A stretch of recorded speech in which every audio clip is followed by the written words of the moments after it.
Or no, I had just seen fucking Star Wars. We haven't even talked about Star Wars. What? I know. What did you think of Star Wars?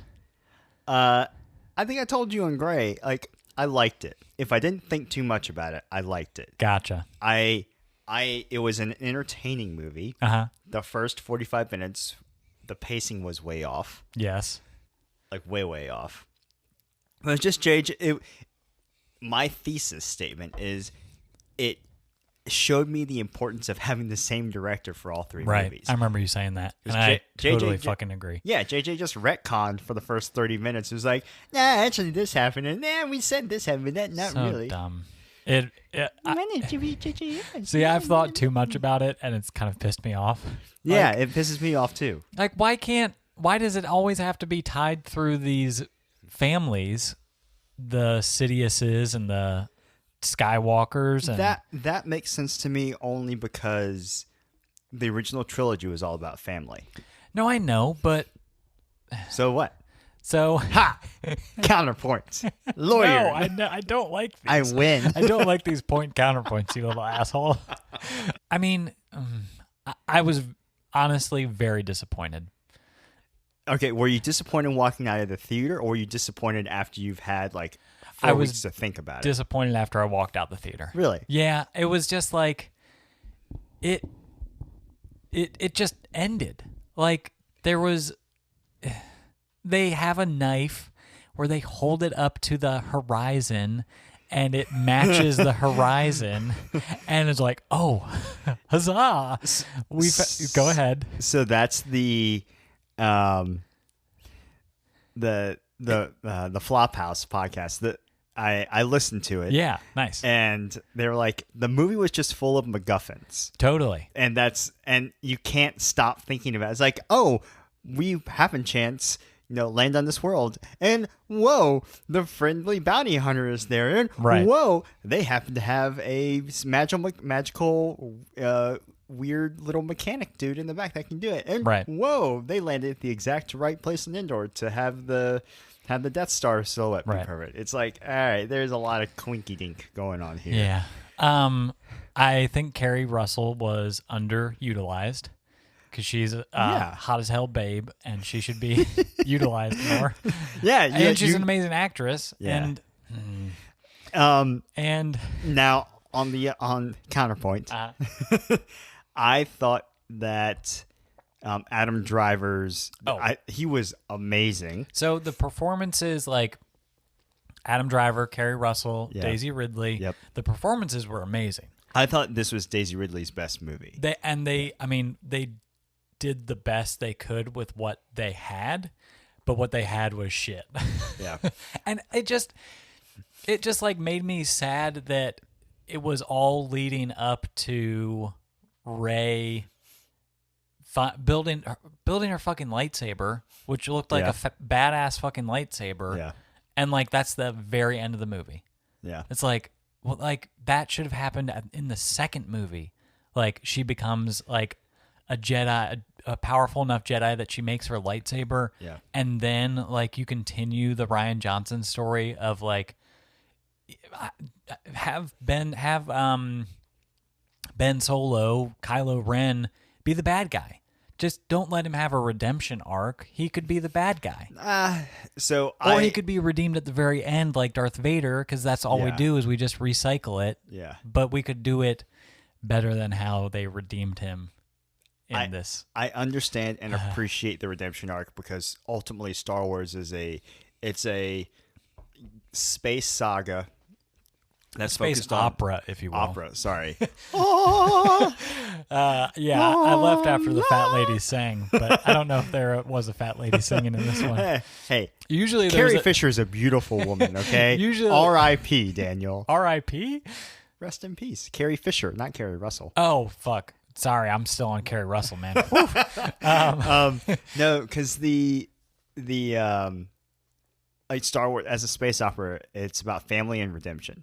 Like Star Wars in general is a in my opinion is a redemption story. It's about I guess with the exception being like Revenge of the Sith, but like Right. Han Solo's a redemption story. Yeah. The Skywalker clan's a redemption story. Darth Vader's ultimately a redemption story.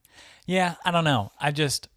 There were some cool parts. Like, I liked the fact that physical objects could transfer between Kylo Ren and Rey. Like, when she was standing in his room with Darth Vader's helmet and it like crashed to the ground, and it crashed to the ground in his world, in his setting, wherever the fuck he was, or when she dropped the lightsaber and he could pick it up. That was very cool. There were parts that were very well done. Yeah. And again, like you said, just don't think about it. But and that was a big. So, question for you: did you? Yes. I went down the rabbit hole of Reddit threads on this and all the theories. And you agree that Darth Jar Jar is the most evil character? Actually, that was a great subreddit suggestion amazing. you gave to me. It's like amazing. Yeah. It's all right. Fuck that guy, Go man. ahead.